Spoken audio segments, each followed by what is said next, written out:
오늘 본문 말씀 보면 때가 참에 하나님께서 그 아들을 보내셨다 그렇게 말하죠.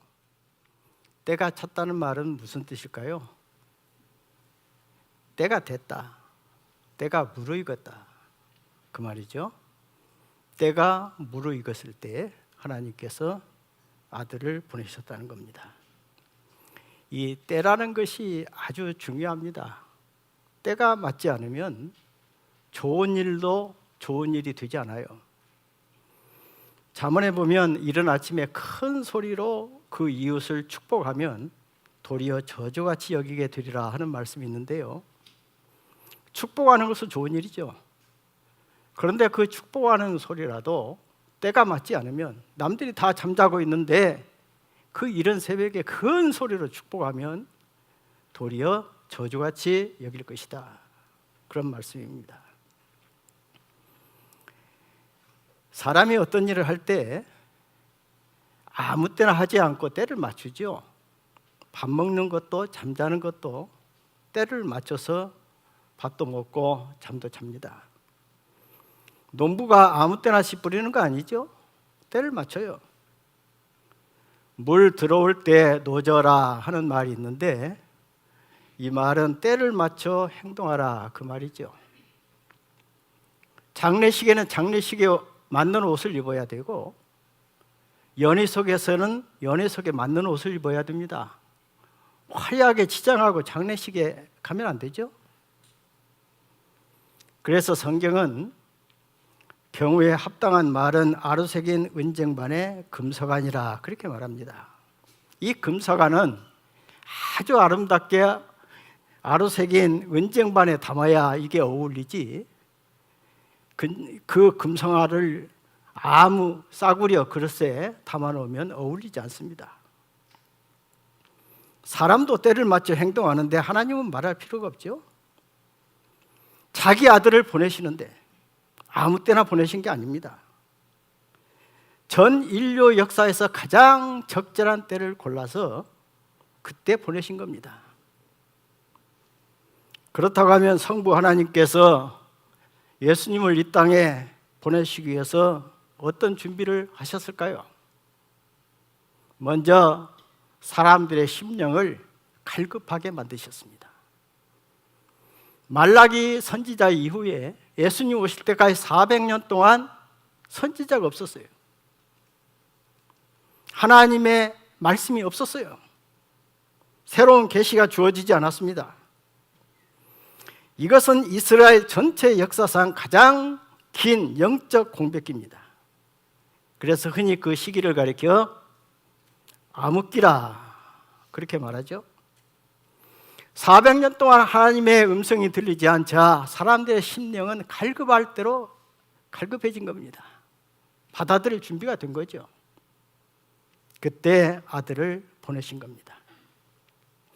또한 그 시기는 이스라엘 백성들이 역사상 가장 어려운 시기를 보낼 때예요. 주변의 열강들의 침략과 압제를 받으면서 생활은 궁핍할 대로 궁핍했고, 특별히 시리아의 안티오쿠스 에피파네스는 예루살렘 성전에 제우스 신상을 세우고, 하나님의 성전에 제우스 신상을 세우고, 더구나 제단에 돼지를 제물로 바치는, 이스라엘 백성들이 가장 해모하는 짐승이 돼지 아니에요? 거기다가 돼지를 제물로 바치는 그런 신성 모독을 행했습니다. 그러니까 이스라엘 백성들로서는 견딜 수 없는 치욕이에요. 정치적 억압과 신성 모독이 극에 달한 그 절망적인 시대에 백성들의 소망은 오직 하나뿐입니다. 어서 속히 하나님이 메시아를 보내주셔서 우리를 구원해 주시기를 간절히 바라는 거죠. 또한 그 시기는 알렉산더 대제의 정복전쟁과 헬레니즘 문화의 확산으로 인해서 지중해 연안 지역의 모든 국가들이 하나의 언어로 통일됐습니다. 헬라어만 다 통하는 시대가 됐어요. 그래서 예수님의 제자들이 신약성경을 기록할 때에 자기들의 모국어가 히브리어임에도 불구하고 성경을 헬라어로 기록한 겁니다. 이방인도 다 읽도록. 그래서 이제 하나님의 복음이 이스라엘을 건너서 온 세상으로 전해질 수 있는 그런 기틀이 마련된 시기입니다. 또한 그 시기는 로마 제국이 그 지역을 통일하고 광대한 영토를 하나의 도로망으로 연결한 때입니다. 로마 제국이 이렇게 도로망을 확장한 것은 왕명을 신속하게 전달하고 어느 지역에서 반란이 일어나면 신속하게 군대를 보내어 진압하기 위한 목적으로 했지만은 훗날 사도들이 예수님의 제자들이 이 도로망을 통해서 신속하게 이동해서 다른 지역에까지 복음을 전할 수 있는 그런 기틀이 되었던 것입니다. 이처럼 하나님께서 아들을 보내시기 전에 복음 전파에 필요한 모든 환경을 미리 다 준비해 놓으셨어요. 또한 그 시기에는 각지에 흩어져 있던 유대인들이 자기들이 거주하고 있는 곳마다 이 회당을 세웠거든요.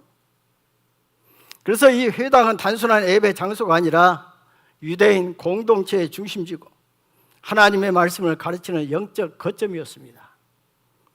그래서 사도들과 이 제자들이 흩어져서 이 회당을 중심으로 복음을 전하는 데 유리했던 거예요.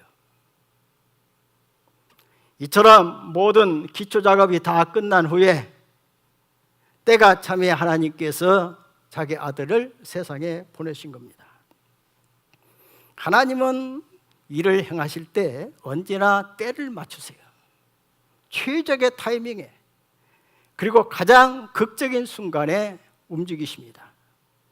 성경에 기록된 기적들을 보세요. 하나님이 언제 개입합니까?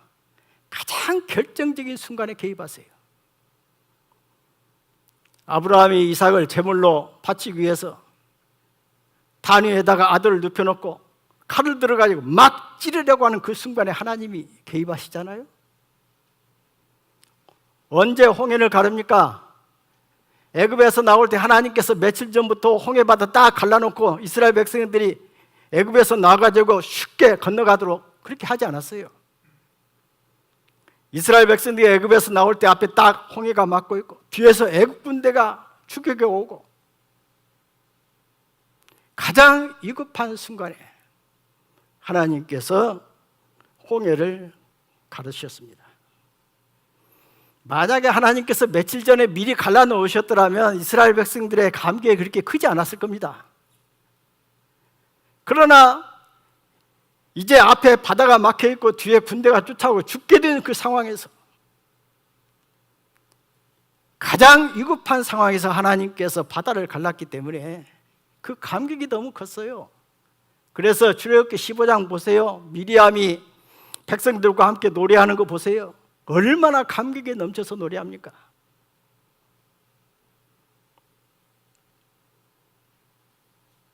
사도행전에 보면 헤롯이 베드로를 감옥에 가두죠.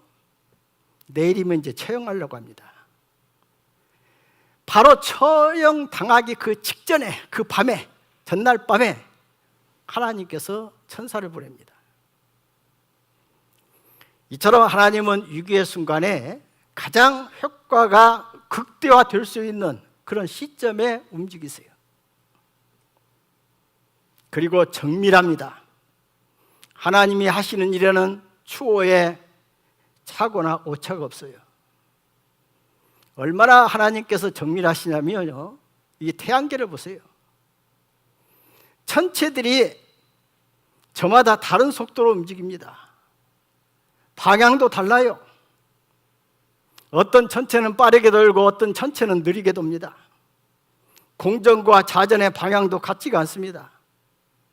태양계의 어떤 별들은 왼쪽으로 돌고 어떤 별들은 오른쪽으로 돌아요. 수많은 천체들이 서로 속도도 다르고 방향도 다르고 기울기도 다르게 움직이지만 서로 충돌하거나 혼란에 그치지 않고 정해진 질서 속에서 정확하게 움직입니다. 이 별들의 움직임은 신비 그 자체예요. 지구에 로켓 엔진이 달린 것도 아닌데 지구가 달리는 속도가 얼마나 빠릅니까? 1초에 30만 킬로미터입니다. 총알이 1초에 약 1000m 달리거든요. 총알이. 그러면 총알의 30배예요. 그런데 지구가 태양을 1년에 한 번 도는데 1년 동안 걸리는 시간 차이가 1초도 차이가 나지 않아요. 지구가 30km로 1초당 30km로 50년 동안 계속해서 밤낮으로 달려야 겨우 1초 차이가 납니다. 이 세상 그 어떤 공학자가 이렇게 설계할 수가 있습니까? 우연히 이런 일이 일어날 수 있어요? 제가 TV에서 봤는데 어떤 분이 일론 머스크에게 질문을 했습니다. 당신은 누구를 가장 존경합니까? 그분이 뭐라고 대답했는지 아세요? 창조주 그랬습니다. 크리에이터. 저는 그분이 크리스찬은 아닌 걸로 아는데 그가 그런 대답을 한 것은 자연 세계의 이 놀라운 신비를 그가 알기 때문에 그런 말을 한 것이 아닌가 그렇게 생각합니다. 하나님이 얼마나 정확하고 정밀한지는 예수님을 이 땅에 보내신 사건을 통해서도 알 수가 있어요. 예수님을 보내실 때 구주로 보내셨거든요. 구세주로. 구주가 되려고 하면 구주의 자격 요건을 다 갖춰야 돼요. 인류의 죄를 구속할 대속주가 되려고 하면 충족되어야 할 몇 가지 조건이 있습니다. 첫째는 사람이 되어야 돼요. 사람의 죄로 사망이 이르렀기 때문에 사람의 죄의 대가는 사람의 죽음이기 때문에 예수님이 사람이 되어야 되는 거예요. 그래야 또 죽으실 수가 있어요. 하나님으로 오셨다면 하나님은 영원한 생명 그 자체이기 때문에 죽으실 수가 없어요. 죽으시기 위해서 사람이 되셨어요. 또 구속주가 되려고 하면 반드시 사람이면서도 죄가 없어야 됩니다. 만약 예수님이 원죄를 안고 이 땅에 태어나시면 예수님 자신이 죄인이기 때문에 자기 죄 때문에 심판을 받아야 할 뿐이지 다른 사람의 대속주가 될 수가 없어요. 원죄를 물려받지 않기 위해서 어떤 일이 일어납니까? 동정녀 탄생을 하신 겁니다. 성경에 보면 이 원죄는 어떻게 물려받느냐면 아담으로부터 물려받는 거예요. 하와가 먼저 죄를 범했지만은 성경은 뭐라고 말합니까? 아담 한 사람으로 인해서 죄가 세상에 들어왔고 모든 사람에게 사망이 임하였다.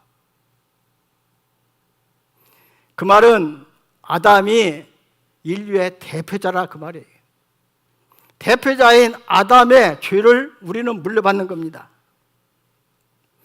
그래서 아담의 후손인 모든 사람은 태어날 때부터 원죄를 지닌 죄인이에요.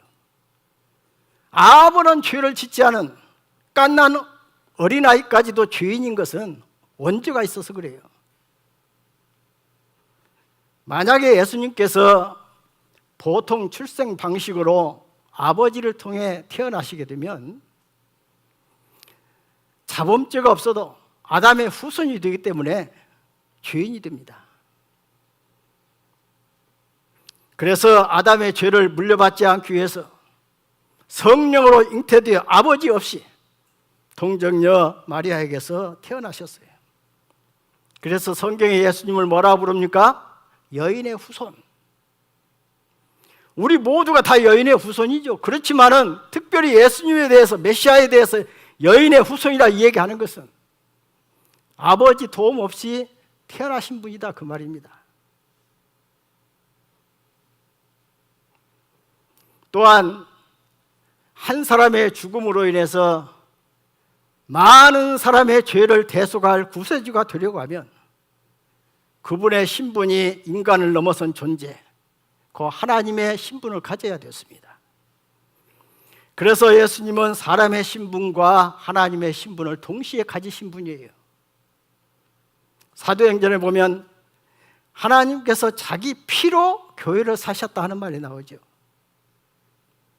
이는 예수 그리스도의 피가 단순히 한 사람의 피의 가치가 아니라 이 세상의 모든 죄를 대속하기에 충분한 가치를 가진다는 것을 의미합니다. 이처럼 예수님은 대속주의 자격 조건을 100% 완벽하게 갖추고 이 땅에 오셨어요. 이 하나님께서 하시는 일은 털끝만큼의 실수나 누락된 것이 없이 치밀하고도 정확합니다. 이것뿐이 아니죠. 성경에 예수님에 대한 그 예언을 보면 하나도 빠짐없이 그대로 성취됩니다. 뭐라고 예언합니까? 예수님은 다윗의 후손이어야 되고, 다윗의 후손이었죠. 동정녀에게서 태어나셔야 했고, 동정녀에서 태어났어요. 그리고 탄생 장소는 베들레헴이어야 했습니다. 이것이 정확하게 이루어지는데 그 이루어지는 과정을 보면 참 탄성을 금할 길이 없습니다. 마리아가 예수님을 잉태했을 때 어디에서 살았느냐면 갈릴리 나사렛에 살고 있었어요. 이 나사렛은 베들레헴에서 사흘거리입니다. 이스라엘 지도의 맨 북단 지역에 있는 이방인과 이 국경 지역이에요. 접경 지역이에요. 그래서 갈릴리를 예루살렘 사람들은 완전히 거의 반 이방 사람으로 취급했어요. 그래서 성경에도 보면 이방의 갈릴리여 그런 말이 나오죠. 맨 북쪽 갈릴리 지역 나사렛에서 베들레헴까지 오려고 하면 걸어서 꼬박 3일 길이에요. 거기서 마리아는 만삭의 몸이 됐어요. 무슨 특별한 일이 있지 않고서는 베들레헴에 올 일이 없어요. 그런데 그때 어떤 일이 일어납니까? 로마 황제 가이사 아구스토가 호적령을 내리죠. 모든 사람들은 자기 본적이 있는 곳에 가서 호적을 해라. 로마 황제의 목적은 간단합니다. 세금 때문에 그랬어요. 인구수를 정확하게 조사해서 세금 수입이 얼마나 될지 알기 위해서. 그래서 호적령을 내린 것이지만 하나님께서는 로마 황제를 사용하십니다. 당시 로마의 지배를 받고 있었기 때문에 황제의 명을 어길 수가 없잖아요. 그래서 요셉과 마리아가 만삭의 몸을 이끌고 다윗의 본적이 베들레헴이니까 베들레헴까지 오게 되는 겁니다. 거기서 예수님을 해산을 해요. 하나님이 아주 드라마틱하게 간섭을 해서 성경의 예언을 이룹니다. 만약 마리아가 그대로 나사렛에서 예수님을 해산했더라면 성경 예언이 이루어질 수 없잖아요.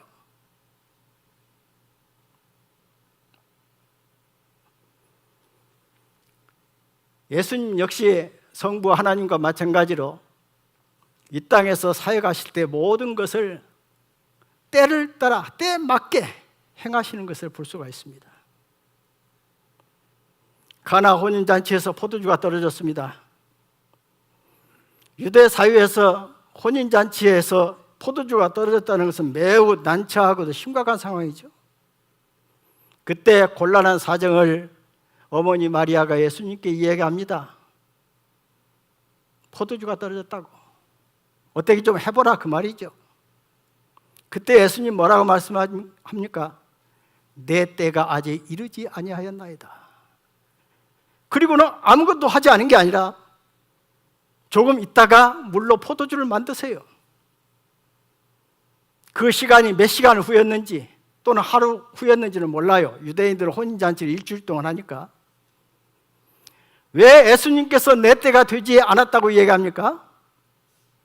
주님은 최적의 때를 기다리는 거예요. 포도주가 더 떨어지기를 기다리는 거예요. 그래서 가장 극적인 효과가 나타날 때 그때 물로 포도주를 만드십니다.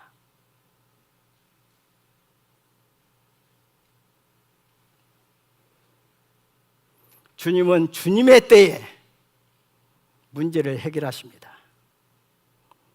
우리가 기도할 때 주님께서 우리 기도에 즉각 응답해 주시면 참 좋겠지만은 주님은 그렇게 하지 않아요. 우리의 시간표에 맞추어서 응답하는 게 아니고 주님의 시간에 응답하십니다.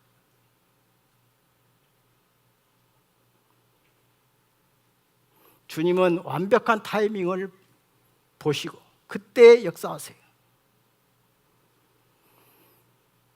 그렇게 하는 이유는 타이밍이 맞아야 효과가 극적으로 나타나기 때문에 그렇습니다.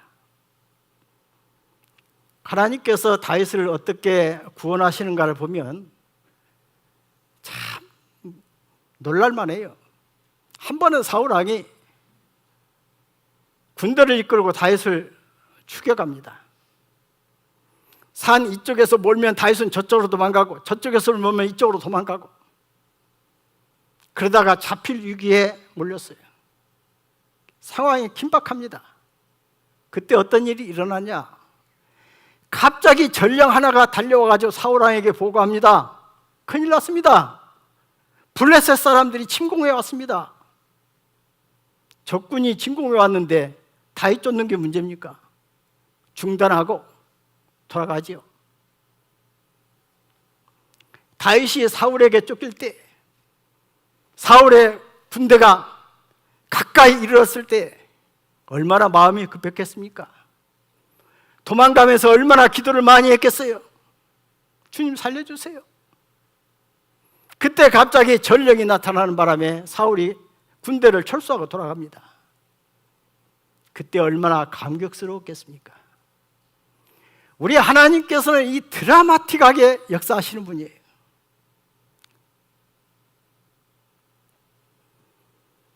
(1990년에) 있었던 일입니다.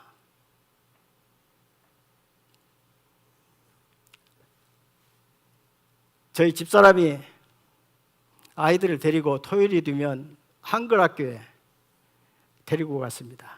한글 배워야 되니까. 그때 제가 가지고 있던 차가 11년 된 고물차였어요. 11년 된 차를 샀는데 이 콜트 미라지라 미쯔비시에서 나온 차인데 그 콜트가 그 당시 굉장히 작은 차였습니다. 배기량이 1100cc, 차체도 작아요. 그 당시는 필리핀에서 이 엔진과 같은 중요한 부품을 일본에서 가져오고 차체는 필리핀에서 만들었는데요, 이 강판 기술이 그때는 행편이 없어가지고 쇠가 아주 물러요. 그래서 이렇게 10년 넘으면 이 차가 여기저기 막 녹이 슬고 심지어 구멍도 나고 막 그렇습니다. 그리고 그때 제 차는 달리면 막 엔진이 위아래로 막 흔들려요. 저는 제 차가 고물이라서 그런 줄 알았더니 나중에 들어보니까 그 차는 본래 처음 나올 때부터 그렇게 흔들리게 된 차예요.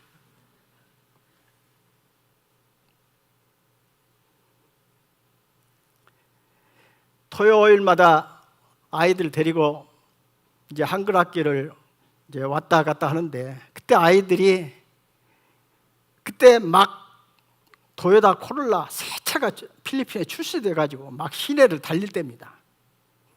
그거 보니까 아이들이 너무 부럽잖아요. 그래서 엄마, 우리도 저런 새 차 한번 타봤으면 좋겠다. 그러자 제 아내가 아이 셋을 앉혀놓고 기도회를 했습니다. 하나님이 우리가 기도하면 우리 기도 들어주시고 새 차 주실 거야 하고 기도를 했어요. 근데 한 일주일쯤 지났을까요? 저희 아이가 그때 한 7살쯤 됐나요? 이 막내 아이가 이 얘기하는 거예요. 엄마가 하나님께 기도하면 새 차 주신다고 했잖아. 그런데 왜 지금까지 안 주셔? 그때 한 사건이 터집니다. 미국에서 저희 동료 선교사 하나가 저한테 전화가 왔어요. 배 목사, 내가 미국에서 9,000불을 모금을 했는데 네 구자로 보낼 테니까 돈이 오거든 내가 정한 곳으로 좀 전해줘. 며칠 후에 정말 돈이 왔어요. 딱 9,000불이에요. 뭐 의심할 필요가 없잖아요. 9,000불을 보내준다고 했는데 9,000불이 왔으니까 그냥 뭐 돈을 뺐죠. 근데 이제 문제가 생긴 겁니다.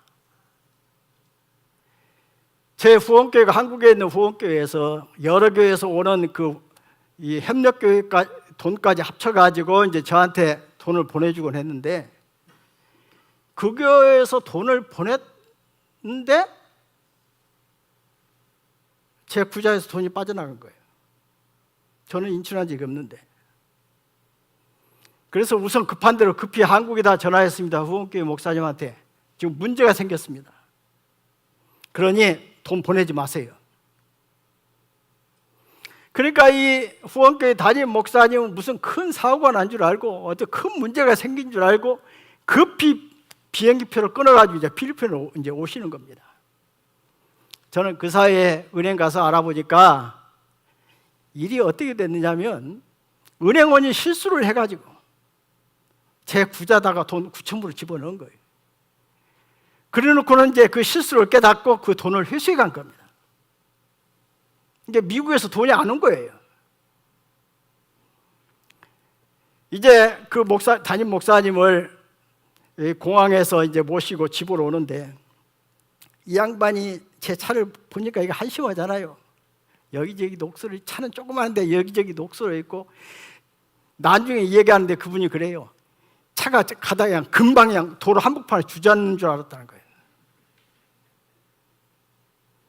상황을 다 설명했기 때문에 이제 문제가 어떻게 된 건지 이제 이분이 이해했기 때문에 오래 머무를 필요가 없어서 바로 다음날 한국으로 돌아갔는데, 저한테 물어요. 배 목사님, 새 차 살려면 돈이 얼마가 있어야 합니까?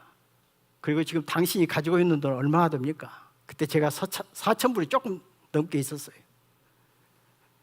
그분이 그래요. 내가 한국 돌아가거든 바로 돈 보내줄 테니까 새 차 사라는 거예요.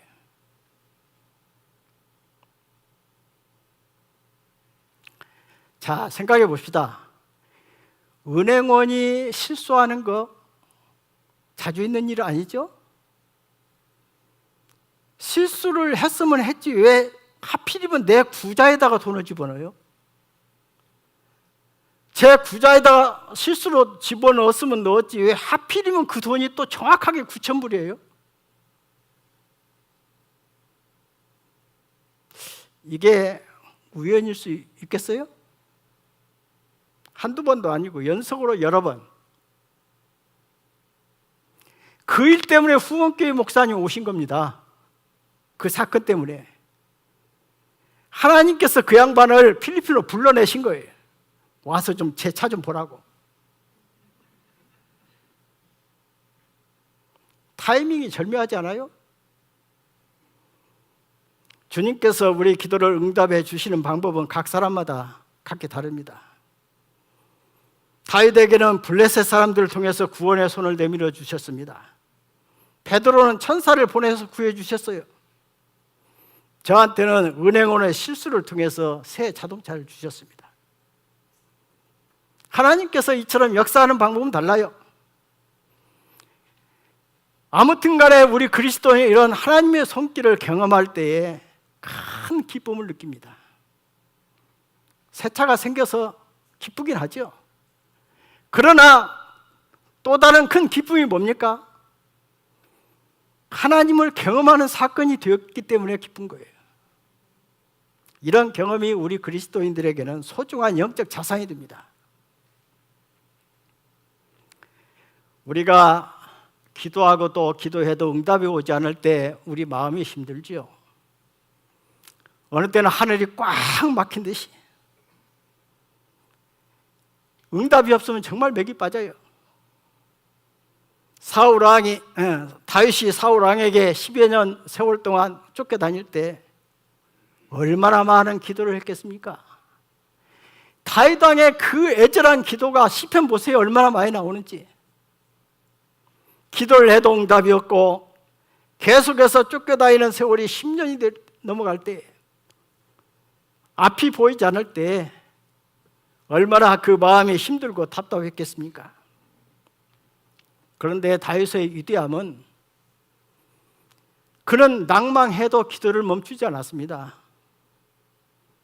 그가 어떻게 합니까? 시편 보면 낙심될 때 스스로 자기에게 용기를 불어넣어요. 내 영혼아 네가 어찌하여 낭망하며 어찌하여 네 속에서 불안하여 하는고 너는 하나님을 바라라. 너는 여호와를 기다리라. 강하고 담대하며 여호와를 기다리라.